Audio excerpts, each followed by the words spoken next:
एक सिंध जवा, एक सकाफत जवा, नारो सदा जिए सिंध जवा, जिए सिंध जवा। नाज़रीन अवामी न्यूज़ में खबरुनि सिलसिलो जारी है। इन वक्त तव्हांखे बिरियात सिटी मां ख़बर ॾींदा हलूं त अवामी न्यूज़ मीडिया ग्रुप जे सॾ ते बिरियात सिटी में बि सकावती रैली कढी वई। सकावती रैली में सियासी समाजी अॻुवाणनि ऐं शहरनि तोड़े ॿारनि सिंधी टोपी अजरक पाए क़ौमी गीतनि ते झुमरियूं हणी ख़ुशी जो इज़हार कयो। इन हवाले सां वधीक तफ़सील ॿुधाए रहियो आहे बिरियात सिटी मां अवामी न्यूज़ रिपोर्टर नदीम अली मंगी पंहिंजी इन रिपोर्ट में।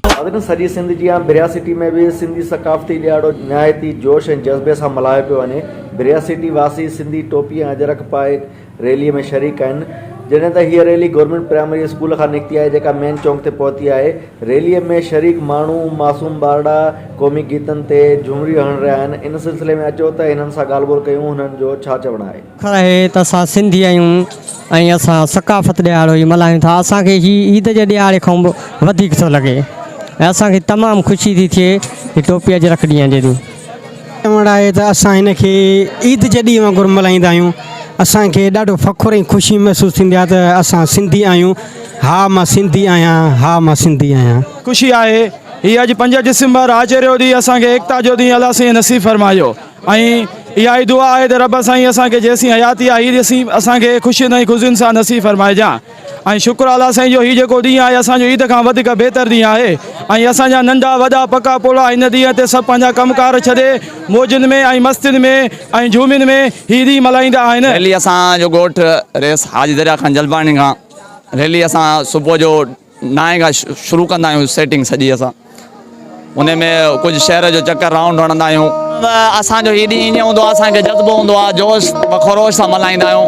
इन धरती धड़नि जी जेको आहे तारीफ़ करणु चाहियां थो त जेके जीअं हिननि अॼु हिन ईद जो ॾियारे जीअं हिकु प्रोग्राम अरेंज कयो आहे हर साल वांगुरु।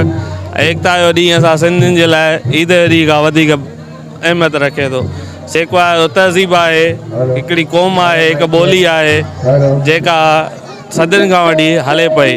असां हिन प्रोग्राम खे ॾिसी करे तमामु घणो ख़ुशि थींदा आहियूं, दिलि विंदराईंदा आहियूं ऐं जेको आहे सो असांखे तमामु घणी ख़ुशी थींदी आहे। जीअं तव्हां ॾिसो था हिन प्रोग्राम में तमामु घणा असांजा साथी ॻोठ वारा पका पोड़ा सभु अची करे हिते ख़ुशियूं वंडींदा आहिनि। नाज़रीन तव्हां हिते रैलीअ में शरीक माण्हुनि जी ॻाल्हियूं ॿुधी हिननि चयो त हीअ असां ईद वांगुरु सकाफ़ती ॾियारो करे मल्हाईंदा आहियूं। हिननि जो इहो चयो त असां सुबुह सवेर जेको आहे नवां कपिड़ा पाए टोपी अजरक पाए पंहिंजे ॿारनि सां गॾु रैली में शरीक थींदा आहियूं। रैलीअ में हिननि झुमरियूं हणंदे हीअ रैली मिक चौक ते पहुती आहे जिते सूबी फनकार 12 पंज मुतारिक कयो वञे। कैमरामैन तव्हां मंगी सां गॾु नदीम अली मंगी, अवामी न्यूज़ टीवी बिरियात सिटी।